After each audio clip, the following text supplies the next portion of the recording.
윤 전 대통령은 오늘 재판에서 총 80여 분가량 말했는데요. 메시지 계엄이라는 표현을 쓰며 대국민 호소를 위한 평화적 계엄이었다는 기존 입장을 그대로 되풀이했습니다. 이미 헌법재판소에서 민주주의에 헤아릴 수 없는 해악을 가했다고 지적했는데도 자유민주주의를 지키려 한 것이라는 입장을 반복했고요. 헌재에서 인정됐던 국회 봉쇄, 체포 목적의 정치인 위치 확인 시도, 계엄 해제 의결 방해 등 국회를 겨냥한 조치들도 모두 부인했습니다. 오늘 재판에선 윤 전 대통령은 내란 사전 모의 혐의에 대한 반박에도 상당 부분 발언을 할애했습니다. 지난해 3월에서 4월 안가 모임부터 김용현 전 국방장관 임명, 문상호 전 정보사령관 유임 조치 등에 대해 모두 계엄과 무관하다고 했습니다. 내란 혐의 요건 중 하나인 국헌 문란 목적을 부인하는 전략으로 보입니다.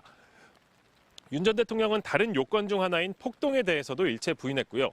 자신에게 불리한 진술에 대해서는 수사 초기 겁먹은 사람들이 수사기관의 유도에 따라 진술한 게 검증 없이 반영됐다고 주장했습니다. 이번 비상계엄의 비선으로 지목된 노상원 전 정보사령관에 대해서는 전혀 아는 게 없다고 했습니다. 오늘 공판 아직 진행 중이죠. 출석과 공판 과정에서 특별한 일은 없었나요? 네, 당초 윤석열 대통령이 오늘 출석하는 모습이 카메라에 찍힐지 관심이 쏠렸었는데요. 서초동 자택에서 경호 차량을 타고 온 윤 전 대통령은 지하 주차장을 통해 법정에 들어갔습니다. 서울고법이 지하 통로 이용을 허가한 데다 지기현 재판장 등 담당 재판부가 법정 내부 촬영도 허가하지 않았기 때문인데요. 특혜라는 지적이 이어지자 재판부는 촬영 신청이 너무 늦게 제출돼 피고인 의견을 물을 수 없어서 기각했다고 해명했습니다.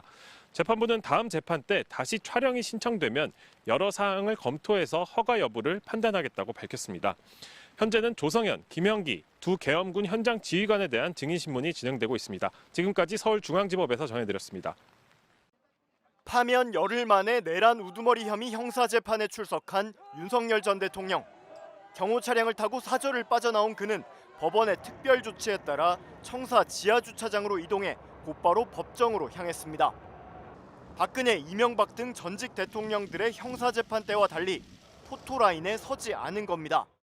차량에 타고 있는 모습이 일부 언론에 포착됐을 뿐이었습니다. 재판부의 촬영 불허로 법정에 선 그의 모습 역시 언론에 전혀 공개되지 않았는데 이 또한 예외적인 경우였습니다.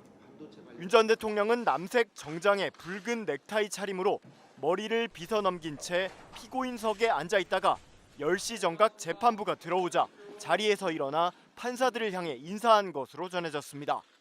이어진 피고인의 신원을 확인하기 위한 인정신문 절차에서 재판장이 생년월일 1960년 12월 8일, 직업은 전직 대통령, 주소는 이라고 묻자 윤 전 대통령은 서초 사동 아크로비스타라고 답했습니다. 또 재판장이 국민참여 재판을 원하냐고 묻자 윤 전 대통령의 변호인은 원하지 않는다고 말했고, 이어 피고인 의사도 마찬가지냐는 질문에 윤 전 대통령은 가볍게 고개를 숙였습니다.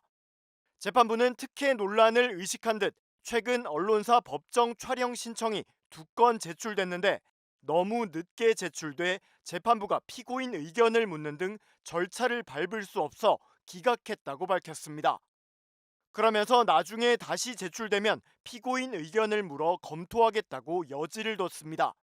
오늘 윤 전 대통령의 첫 공판에선 검찰의 공소사실 요지 낭독과 피고인 측 입장 진술을 진행한 뒤 조성현 수방사 제1경비단장과 김영기 특전사 1특전대대장의 증인신문이 이어집니다.